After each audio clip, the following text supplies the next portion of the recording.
그들이 여리고에 이르렀더니 예수께서 제자들과 허다한 무리와 함께 여리고에서 나가실 때 디메오의 아들인 맹인 거지 바디메오가 길가에 앉았다가 나사렛 예수시란 말을 듣고 소리질러 이르되 다윗의 자손 예수여, 나를 불쌍히 여기소서. 많은 사람이 꾸짖어 잠잠하라 하되 그가 더욱 크게 소리질러 이르되 다윗의 자손이여, 나를 불쌍히 여기소서.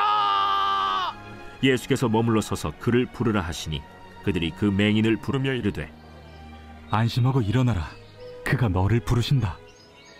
맹인이 겉옷을 내버리고 뛰어 일어나 예수께 나아오거늘 예수께서 말씀하여 이르시되 내게 무엇을 하여 주기를 원하느냐? 선생님이여, 보기를 원하나이다. 가라, 내 믿음이 너를 구원하였느니라 하시니 그가 곧 보게 되어 예수를 길에서 따르니라.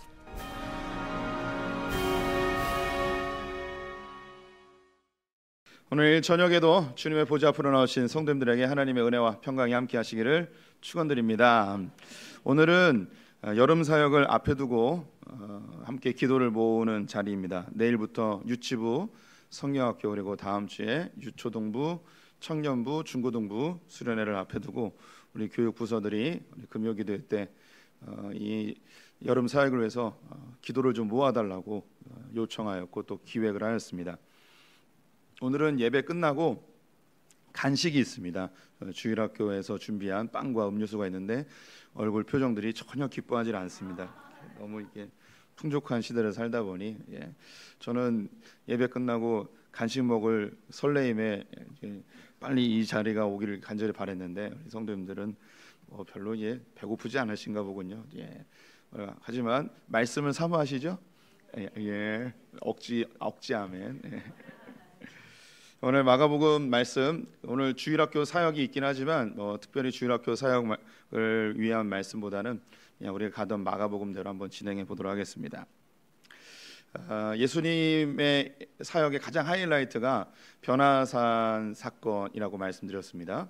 예수님이 누구신가 이것을 고백한 그 현장이 변화산이었는데 예수님은 그리스도시다, 이 고백이 예수님의 사역의 가장 하이라이트였습니다. 그 이유는 예수님이 오셨을 때부터 지금까지 이 예수님은 누구신가에 대한 논쟁이 끊임없이 진행되고 있기 때문입니다. 우리 성도님들에게도 인생의 중요한 순간마다 예수님이 도대체 누구인가, 예수님은 나에게 누구인가, 이 질문을 벗어날 수 없습니다. 이 질문이 늘 우리에게 따라다니고 이것이 확립되지 않으면 우리는 늘 예수님에 대한 의심 혹은 예수님의 존재에 대한 의문, 이런 것들이 우리의 삶에서 늘 꼬리를 물게 되어 있죠. 그래서 예수님께서 십자가를 앞에 두고 가이사라 빌립보라는 맨 꼭대기에서부터 여리고를 지나 예루살렘으로 올라가는 마지막 길을 걸으십니다. 그 가이사라 빌립보에 가기 전에 그 벳세다라는 지역에서 우리가 잘 알고 있는 맹인 한 명을 고치는 장면이 있습니다. 그래서 흙에다가 침을 뱉어서 눈에다 발라주죠. 그 사건이 가이사라 빌립보 가기 바로 직전에 벳세다에서 그 사역을 하십니다. 그리고 가이사라 빌립보로 올라가셔서 내가 누구냐라는 질문을 하고 우리가 이전한 다음부터 계속 보고 있는 이 마가복음 9장 10장의 내용입니다. 오늘 본문이 어디냐면 예수님께서 가이사라 빌립보로부터 쭉 내려와서 여리고에 도착을 하셨어요. 여리고를 지나면 예루살렘으로 올라가서 십자가에 달려 죽으시게 됩니다.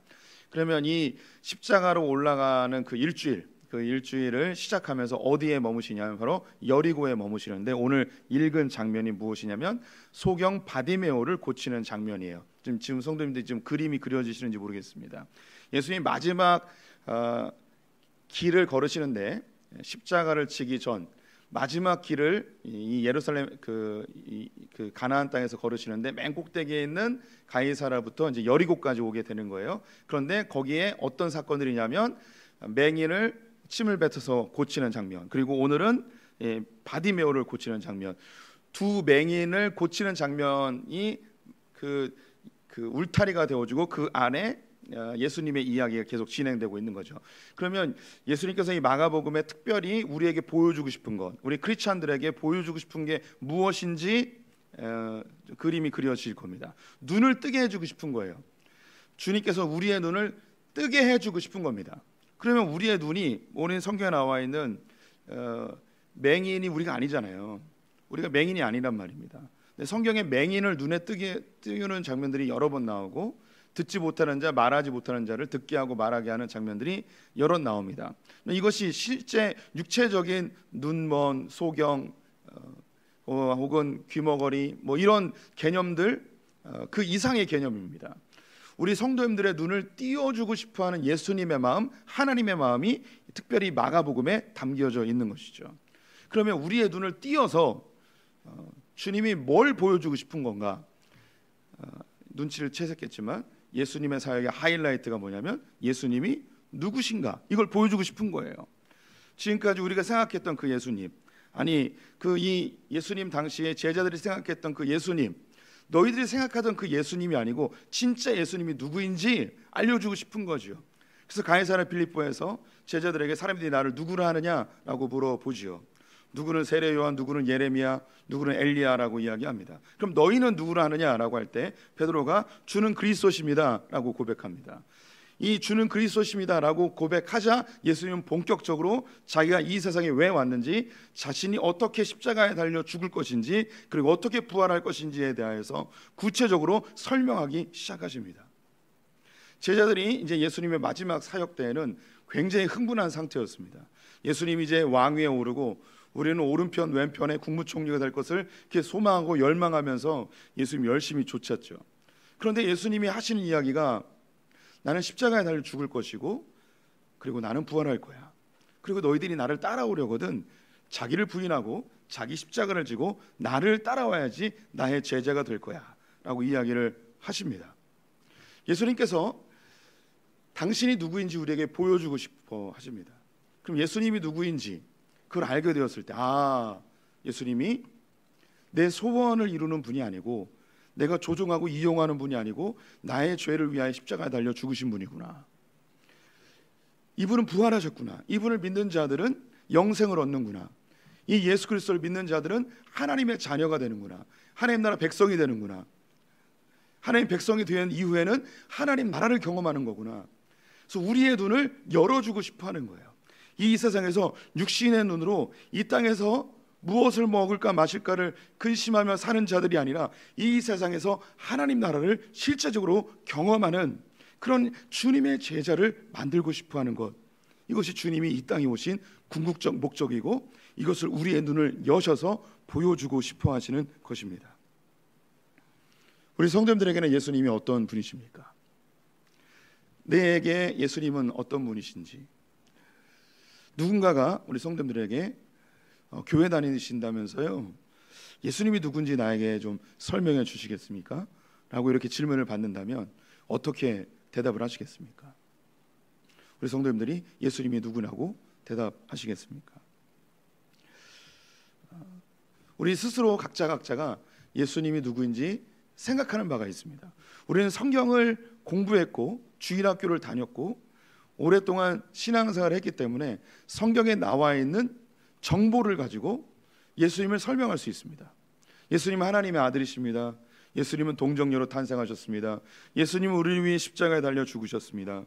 예수님은 다시 오실 것입니다. 뭐 이런 성경에 나와 있는 정보들을 우리는 충분히 설명할 수 있을 거예요. 그런데 우리 성도님들이 자기 마음속에 진짜 예수님이 누구냐고 질문을 한다면 우리 성도님들은 그 내면 속에서 내 자아가 예수님을 누구라고 고백하시겠습니까? 어떤 사람들은 예수님을 정치적인 분으로 생각합니다.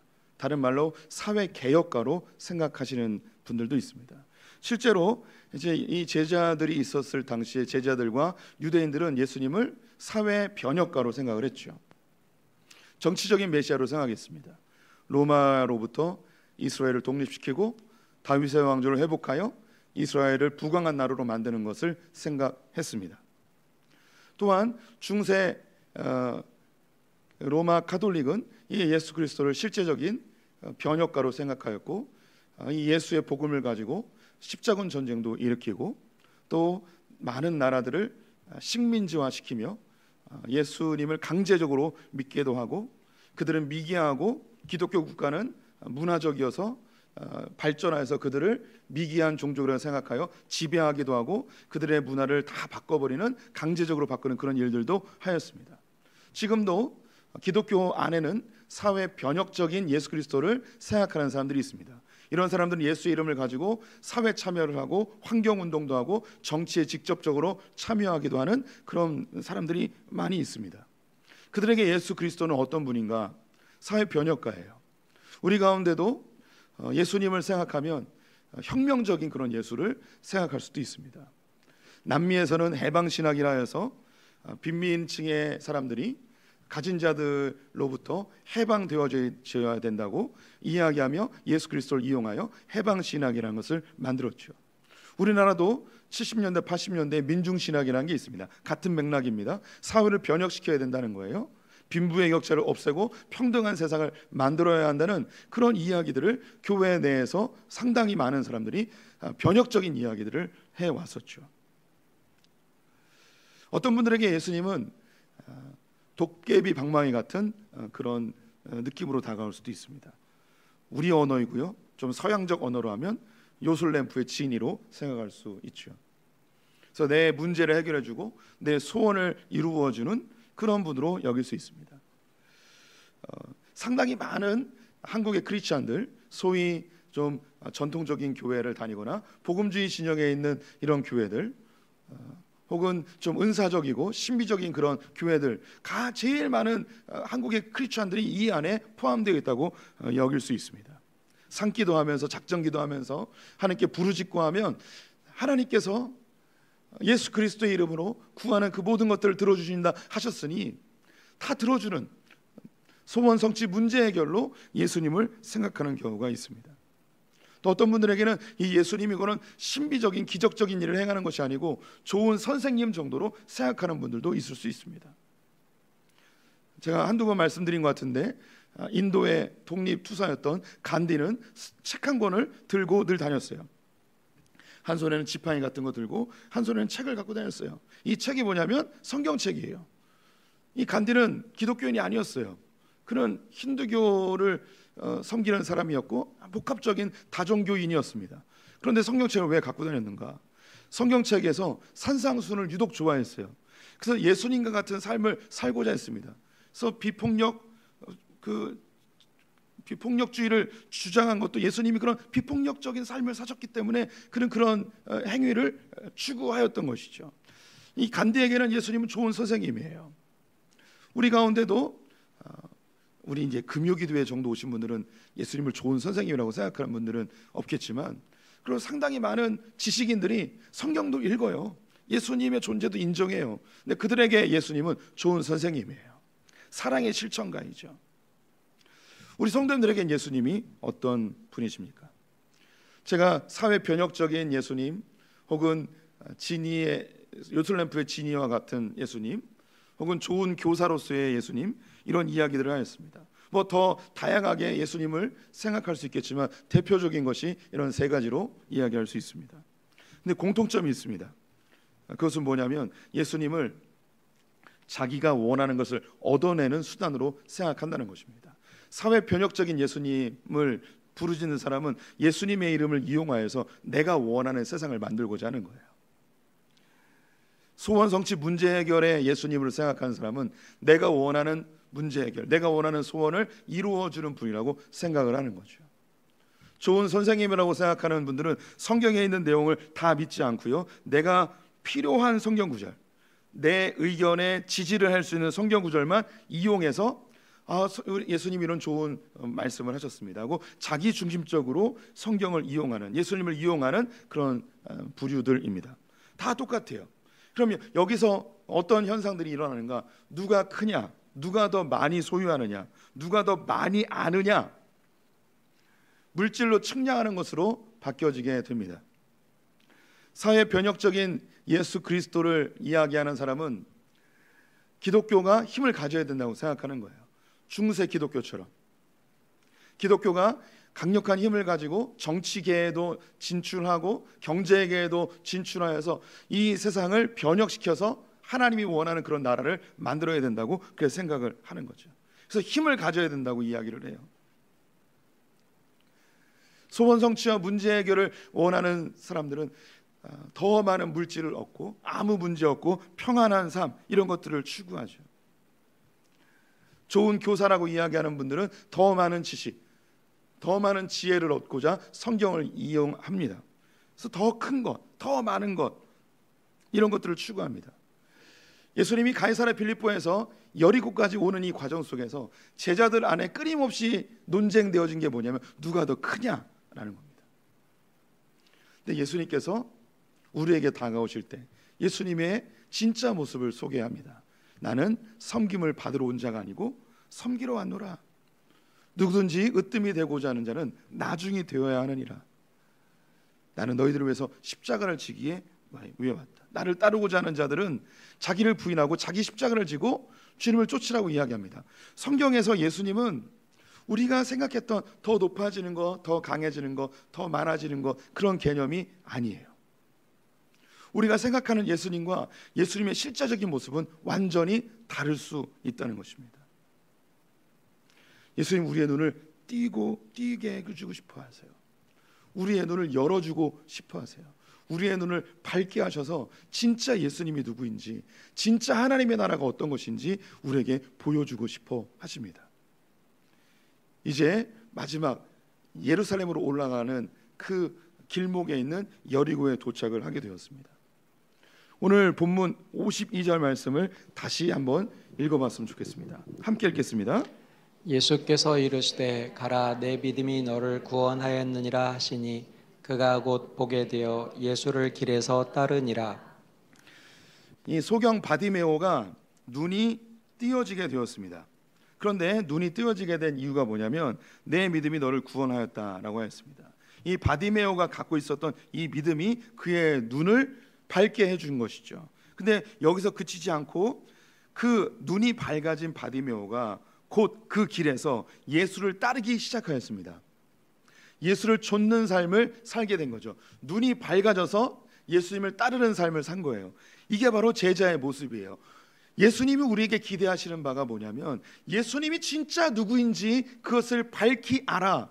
바로 그 길에서 뒤도 돌아보지 아니하고 예수님이 가고자 하는 그 길, 예수님이 걸으셨던 그 길을 쫓아가는 사람, 그 길을 함께 동행하는 사람, 이 사람을 성경에서는 제자라고 하는 것입니다.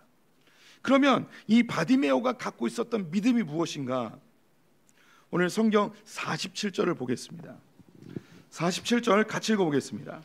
나사렛 예수시란 말을 듣고 소리질러 이르되 다윗의 자손 예수여 나를 불쌍히 여기소서 하거늘. 예수님이 여리고에 들어오시게 되었습니다. 많은 사람들이 몰려들었습니다. 누가복음에 보면 수만 명이 따라왔다고 이야기합니다. 마태복음에서는 예수님이 왕으로 여리고에 들어오는 모습을 집중하였고요. 누가복음에서는 여리고에서 세리장 삭개오를 만나는 장면을 이제 집중적으로 다루었어요. 마가복음에서는 이 바디메오의 눈을 뜨는 장면을 집중하고 있는 거죠. 성경마다 같은 장소에 있지만 중요하게 다루는 그 사건이 따로 있습니다. 이것은 그 각 성경마다의 흐름이 있기 때문이죠. 예수님이 들어오게 되었을 때 사람들이 소리칩니다. 뭐라고 소리쳤냐면 오늘 47절에 나오죠. 나사렛 예수라라고 소리칩니다. 이 이야기를 앞을 보지 못하는 거지 바디메오가 듣게 되었습니다. 예수님에 대한 소식을 이미 여러 번 들었을 이 바디메오는 예수님이 오는 그 방향을 향하여서 소리치기 시작하십니다. 합니다. 뭐라고 소리쳤는가? 다윗의 자손 예수여 나를 불쌍히 여기소서. 소리치니까 다른 사람들이 잠잠하라고 말립니다. 하지만 이 바디메오는 거기서 멈추지 않고 더 큰 목소리로 소리치죠. 다윗의 자손 예수여 나를 불쌍히 여기소서. 무슨 차이가 있을까요? 발견하셨습니까? 사람들이 이야기하는 예수와 바디메오가 이야기하는 예수가 달랐어요. 사람들은 뭐라고 이야기했냐면 나사렛 예수라고 이야기했는데 바디메오는 뭐라고 고백하냐면 다윗의 자손 예수여 라고 이야기합니다. 이게 바디메오가 갖고 있었던 믿음이었고 이 눈을 우리도 갖기를 원하시는 거예요. 그럼 나사렛 예수와 다윗의 자손 예수가 무슨 차이가 있을까요? 이미 느낌이 오시죠. 나사렛 예수는 그냥 인간 예수예요. 나사렛 목수의 아들로 태어나서 하나님으로부터 어떤 신비한 능력을 받아 선지자로 우뚝 서서 여러 기적들을 일으키며 이제 드디어 예루살렘을 향해 나아가며 예루살렘을 회복시키고 이스라엘을 회복시킬 그 인간 예수, 정치적 예수, 사람들의 눈에 보이는 예수였어요. 내가 생각하는 나에게 이익을 주는 정치적 변혁이나 내 소원 성취 문제 해결, 좋은 선생으로 좋은 율법 교사로서 눈에 보이는 그 예수에게만 집중하고 있었는데 이 앞을 보지 못하던 바디메오는 그 눈에 보이는 예수가 아니라 하나님이 이 예수를 보낸 진짜 목적을 선포해 버린 겁니다. 다윗의 자손 예수요. 구약 성경에는 다윗의 자손 메시아로 오실 그분을 이야기합니다. 곳곳에서 이 다윗의 자손 메시아가 할 일을 알려주었습니다. 그 예수 그리스도는, 그 메시아는 우리의 죄를 위하여 십자가에 달려 죽고 우리를 새로운 인류로 만들어 하나님이 기뻐하시는 나라, 하나님이 통치하시는 나라를 이 땅에 성취해내는 하나님의 놀라운 계획을 실행하실 그분으로 이 땅에 온다는 거예요. 그걸 선포하고 그것을 외치고 있는 겁니다. 우리 성도님들에게 예수님은 어떤 분이십니까? 우리 성도님들에게 예수는 어떤 존재입니까? 이제 우리 자녀들에게 여름 캠프를 통하여서 우리 모든 교육자들이 예수를 전하게 될 겁니다. 그 아이들에게 심겨질 예수는 어떤 분일까요? 이게 이제 시간이 좀 필요하긴 한데 저도 이제 주일학교 다 다녀봤고 여름 성경학교 다 해보고 수련회도 열심히 다녀봤습니다. 그때 저의 기도의 제목은 거의 뭐 한결 같았습니다. 잘생기게 해주세요. 키 크게 해주세요. 좋은 여자 만나서 결혼하게 해주세요. 저의 기도가 정말 정말 열정적인 기도였는지 하나님은 다 들어주셨습니다. 이 비웃음은 뭐죠? 주님이 하실 일을 비웃는 것 같은데요. 저는 예전에 정말 거울을 보면서 저 자신도 많이 놀래던 그런 얼굴입니다. 그런데 상당히 잘생겨졌고요. 요즘 제가 영성이 떨어져서 좀 다시 못생겨지고 있습니다. 제가 요즘 금식을 해볼까요? 이런 생각도 해봅니다. 우리가 예수님에 대한 이제 교회를 소위 좀 열심히 다닌다는 분들에게 있어서 예수님은 내 소원 성취와 문제 해결의 중요한 키라고 생각을 할 때가 많습니다.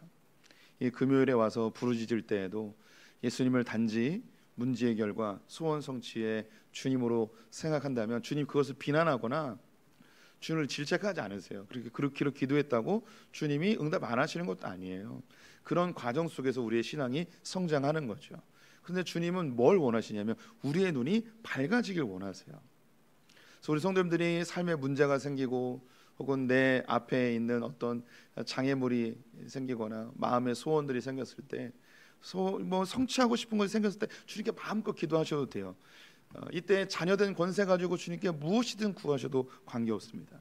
그런데 우리 성도님들이 기억하셔야 될 거, 예수님이 진짜 누구인가 이걸 아셔야 돼요. 예수님을 알아야 돼요. 예수님이 우리에게 정말 주고 싶어하는 것, 단지 내 삶의 문제 해결과 소원 성취를 위해서 십자가에 달려 죽으신 게 아니란 말이죠. 나의 죄를 깨끗게 하고 내 안에 성령이 오셔서 내가 예전에 듣지 못했던 걸 주님의 음성을 듣게 되어지고 내가 예전에 보지 못했던 것들을 보게 됩니다. 내가 예전에 말하지 못했던 것들을 말하게 되어지죠. 오늘 찬송 중에 마지막 날에라는 찬송이 있습니다. 요에서에 있는 말씀이고 사도행전에 나오는 말이죠.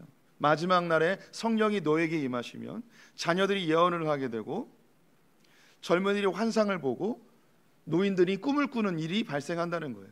성령이 임하게 되어지면요 예언을 합니다. 이 예언은 점치는 예언이 아니에요. 하나님이 말씀하신 것을 내 입으로 선언하는 것을 예언이라 이야기합니다. 우리 소풍의 성도님들은 이 정도는 분별하시죠? 예언은 점치는 게 아니에요. 예언은 무단 구타하는 게 아니에요. 예언은 미래의 일을 이야기하는 게 아니에요. 성경에서 예언은 하나님이 이 땅 가운데 선언하길 원하는 걸 대신 말하는 것을 예언이라 이야기해요. 예언자라고 하잖아요. 성경에선 예언자라고 하지 않고요, 선지자라고 해요. 선지자와 예언자는 똑같은 말이에요. 선견자라고도 이야기해요. 약간 차이는 있지만 거의 비슷한 거예요. 성경에서 왜 예언자라고 하지 않고 선지자라고 이야기하는가? 똑같은 단어인데 왜 선지자라고 번역을 했는가? 우리 믿음의 선배들이 정말 멋지게 한글 성경을 번역했어요. 예언자라고 안 써요. 선지자라고 쓰죠. 왜냐? 하나님이 말씀하신 것을 이 인간의 입으로 선언하는 것을 이걸 예언이라 하기 때문이죠. 절대 속지 마세요. 누가 예언해 준다 막 이러면 그거 예언 아니에요. 근데 진짜 예언은 뭐냐? 하나님의 말씀으로 우리 성도님들에게 권면하는 것, 예언이라 하죠. 그래서 이 목사의 설교도 예언의 한 부분으로 들어가요. 우리 성도님들이 성령이 임하시면, 우리의 눈이 열리게 되어지면, 예수님이 진짜 누군지 알게 되어지면 내 입으로 나오는 것들이 하나님의 말씀이 나오기 시작해요. 하나님이 나에게 선언하기 원하시는 것들이 나오게 돼요. 자녀의 시절에, 여기 자녀는 결혼하기 전까지 모든 연령을 자녀라 이야기할 수 있습니다. 그때 우리의 삶이 얼마나 불안합니까? 우리의 미래가 얼마나 답답합니까? 아무것도 안 보여요. 내가 가지고 있는 나의 능력, 지식, 학벌, 나의 조건들, 이 세상의 기준으로 보면 형편없고요, 아무런 쓸모없는 그런 불안함의 연속이 우리의 자녀들의 때예요. 우리 자녀들 가운데 고등학생과 대학생을 키우고 있는 부모님들이 있다면 그들이 겪는 그 고통 이미 조금은 경험해 보셨겠지만 정말 심각합니다. 예전엔 질풍노도의 시기가 청소년기라고 이야기했죠. 이거 이제 바뀌어야 돼요. 많은 그 발달 심리학자들이 이야기하는 게, 뭐 저도 동의하지만 대학교 3학년 4학년 때로 질풍노도의 시기가 바뀌었어요. 예전에 이 질풍노도의 시기를 처음 말할 때가 18세기예요. 그때는요, 학교에 가는 사람이 거의 없었고요. 사회 진출을 언제 하냐면 사춘기가 지나면 사회 진출을 하는 거예요. 그래서 나는 뭘 먹고 살아야 되는가 이걸 고민하면서 질풍노도의 시기를 겪는 거죠. 근데 지금은 언제 사회에 진출하냐면 대학교 졸업할 때 3학년 4학년 때 내가 앞으로 뭐 해 먹고 살아야 되는가, 여기에 대한 깊은 고민을 한단 말이에요. 그래서 이때가 지금은 질풍노도의 시기라고 발달 심리학자들이 이야기하는 거예요. 자녀들이 이런 시기에 있다면 정말 예민하고 너무너무 스트레스를 많이 받고 있습니다. 그런데 성령이 임하는 자들은 이 입술 가운데 내 인생이 어떻게 될까 부정적인 언어가 아니라 주님이 날 통하여 일하실 거야. 주님이 내 삶 가운데 놀라운 계획을 가지고 계셔. 내 눈에 아무것도 안 보여도 내 입술 가운데 내 주변에 있는 사람들은 내 인생에 대하여 부정적인 언어, 불안한 언어들이 계속 터져 나오는데 주의 성령으로 내 눈이 열린 자들은 내 입술에서 예언이 터져 나오는 거예요. 주님이 일하실 거야. 주님이 날 통해서 놀라운 계획을 가지고 계셔. 주님 나와 함께 하신다면 내가 무엇 하든지 괜찮아. 나는 그런 선포가 일어나는 거죠. 우리가 실력을 준비하는 거 아주 중요합니다. 하지만 우리의 자녀들이 성령으로 거듭나지 아니하면 아무리 조건을 많이 준비하고 아무리 실력을 쌓아놔도 그 입술에서 끊임없는 부정적인 언어들이 나와요. 나 이걸로 괜찮을까? 이 정도로 괜찮을까? 더 준비해야 되는 거 아닐까? 아, 불안해, 미치겠어 하는 이런 부정적인 언어들, 하나님의 계획을 보지 못하여서 그 입술 가운데 육신의 눈으로 내 인생을 바라보는 언어들만 계속 나오는 거죠. 청년들은 환상을 봅니다. 여기서 이 청년이라면 청소년기, 그 청년부의 때를 뭐 이야기할 수 있겠지만 성경에서 더 정확하게 이야기하면 이 부모님의 때입니다. 인생의 30대부터 뭐 굳이 따진다면 뭐 60 전까지 이럴 때를 다 청년했다라고 이야기할 수 있는 거예요. 제가 증거를 보여드릴게요. 농촌에 가면요, 청년회가 있어요. 청년회가 있는데 청년회가 70이 인물이 회장님하고 그래요. 왜 그분들이 왜 청년할까요? 그분들보다 더 나이 많은 노인들이 있거든요. 그러니까 그 노인들 밑으로는 다 청년인 거예요. 자녀들은 없고 청년인 거죠. 여기 계신 분들, 나이 70 안 되신 분들은 다 청년이라고 생각하시면 되겠습니다. 청년은 환상을 봐요. 환상은요, 뭐 희끄무리한 거 보는 거 아니에요. 뭐 꿈에 예수님 나타나고 이런 것도 환상이라 이야기할 수 있겠죠. 환상은 뭐냐면 인간의 눈으로 볼 수 없는 걸 보는 걸 환상이라 이야기해요. 하나님이 보여주시는 것, 내 과거의 슬픔, 아픔, 고통을 하나님의 눈으로 보는 거예요. 그러면 나는 인간적 눈으로 보면 너무 고통스럽고 슬픔이고 아픔인데 하나님의 눈으로 보기 시작하면 아, 이걸 날 성장시키는 하나님의 손길이었구나. 나를 주님께로 인도하는 주님의 인도하심이었구나. 주님 나를 더 정결케 하는 하나님의 보호하심이었구나, 이런 게 막 보이는 거예요.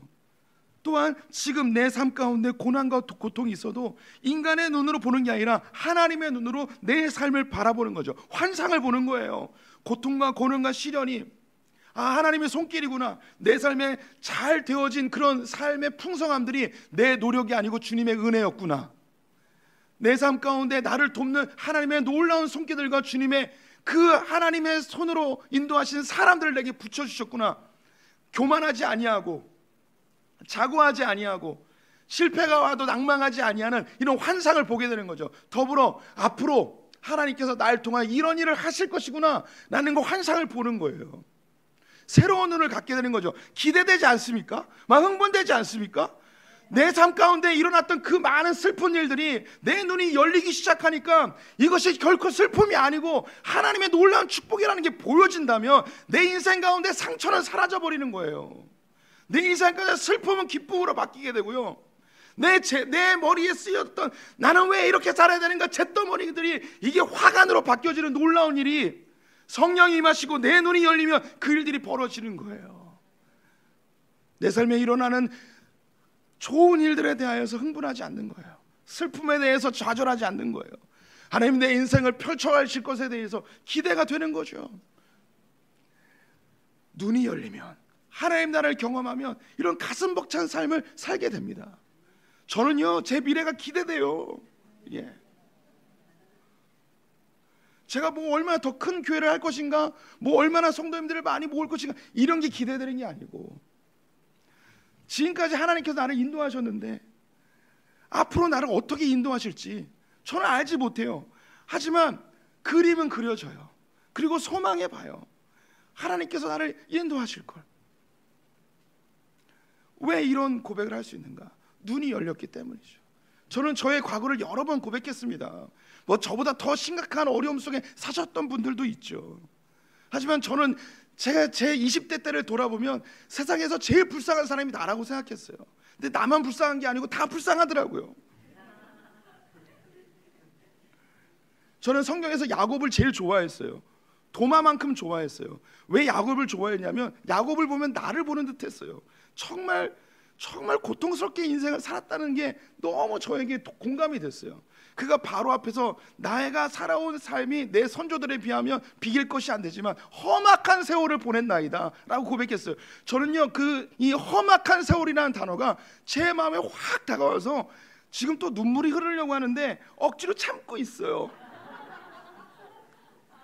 이 험악한이라는 이 단어만 보면 저는 제 삶이 너무 불쌍했거든요. 너무 불쌍했어요, 제 인생이. 그런데 제 눈이 열려주셨을 때, 전 정확하게 언제인지 알아요. 제 눈이 열려진 때가 94년도 군대에서 눈이 열렸어요. 성령 안에서 주님께서 제 눈을 열어주셨어요. 그래서 지금까지 살아왔던 제 모든 삶이 하나님 안에서 하나씩 해석되기 시작했습니다. 주님의 인도하심이구나. 주님 나를 이렇게 만드셨구나. 나를 왜 이런 부모님 밑에서 태어나게 하셨는지, 나에게 왜 그런 장애를 주셨는지, 내가 왜 그런 슬픔과 아픔을 겪었는지, 왜 내가 하고자 하는 일을 하나님께서 왜 다 막으셨는지 완벽하게 이해하는 못하죠. 저 천국 가면 이해하게 될 거예요. 그러면서 이제 환상을 보기 시작합니다. 주님께서 날 통하여 소풍교회를 통하여 행하실 일들을 꿈꿔보는 거죠. 환상을 보는 거예요. 근데 제가 하나님 앞에 기도하고 하나님께 내게 받은 이 환상들이 다 이루어지지 않을 수도 있어요. 그럼 제가 노년이 되었을 때, 내 기력이 다하였을 때, 그때는 꿈을 꾸는 거예요. 아브라함처럼, 아브라함에게 하나님께서 이 가나안 땅을 다 너에게 줄 것이고 하늘의 별처럼 바다의 모래알처럼 큰 민족을 이루어 줄 것이다 라고 주님이 그에게 환상을 보여주셨고 약속해 주셨어요. 하지만 그는 노년의 나이 때까지 이게 이루어지지 않았어요. 하지만 아브라함은 꿈을 꿉니다. 어떤 꿈을 꾸냐면 내 당대에 이루어지지 않더라도 하나님이 약속하신 것은 땅에 떨어지지 않기 때문에 내 아들 때에 이루어지고, 아들 때에 안 이루어지면 손자 때에 이루어지고, 손자 때가 아닐지라도 천대에 이르러서 하나님의 약속은 변치 않고 반드시 성취될 것을 꿈꾸면서 생을 마감하게 되는 거죠. 요셉도 그러하였습니다. 고향 땅을 잃어버리고 다 애굽으로 와서 살아가고 있는 그들에게 그는 꿈을 꿨습니다. 하나님께서 반드시 당신들을 찾아올 것이고 당신들을 반드시 본향으로 인도해 갈 것인데 그때 나의 해골을 절대 매장하지 말고 미라로 만들어서 그때 꼭 나를 데리고 가달라고. 죽음의 그 순간에 꿈꾸고 있는 거죠. 본향을 갈 것을, 하나님이 그들을 다시 찾아와서 그들을 구원할 것을 꿈꾸는 거예요. 우리 성도님들이 성령이 임하시면 꿈꾸게 됩니다. 어떤 꿈을 꾸는가? 나의 당대 하나님이 나의 약속한 것이 이루어지지 않았다면 내 자녀 때 이루어질 것이라는, 나는 하나님 앞에서 주의 나라와 영광을 위해 살기를 갈망하고 그렇게 충성되게 살았지만 보잘것없게 내가 하나님 위해서 큰 일을 하지 못했지만 내가 하나님 앞에 뿌려놓았던 그 기도의 씨앗들이 내 아들 때에 이루어질 것이고, 이 아들 때 이루어지지 아니하면 내 손자 때 이루어질 것이고, 이 믿음의 계보가 이어져 가면 반드시 주님이 나에게 약속하신 것이 이루어질 거라는 꿈을 꾸며 그렇게 인생을 마감할 수 있는 거예요. 우리 성도님들이 신앙생활 하면서 예수님이 누군지, 진짜 예수님이 누군지 눈이 열려야 돼요. 이미 열리신 분들도 있을 거예요. 이미 열리신 분들은 우리 자녀들이 눈이 열리도록 기도하셔야 돼요. 눈을 열어주십시오 라고 이렇게 기도하는 게 낯설 수 있어요. 다른 언어로 이렇게 표현하면 됩니다. 주님, 우리 자녀들에게 성령 충만하게 해 주시옵소서. 성령이 임하시면 예언을 하고 환상을 보고 꿈을 꾸게 됩니다. 예수님은 지금도 우리 성도님들에게 찾아오셔서 내가 누구냐라고 묻고 계십니다. 우리 성도님들에게 예수님은 누구이십니까? 예수님이 우리의 눈을 여셔서 지금 육신의 눈으로 보는 거 말고 하나님의 관점으로 나의 삶을 바라볼 수 있는 성숙한 그리스도인들, 성숙한 우리 자녀들이 되기를 열망해 봅니다.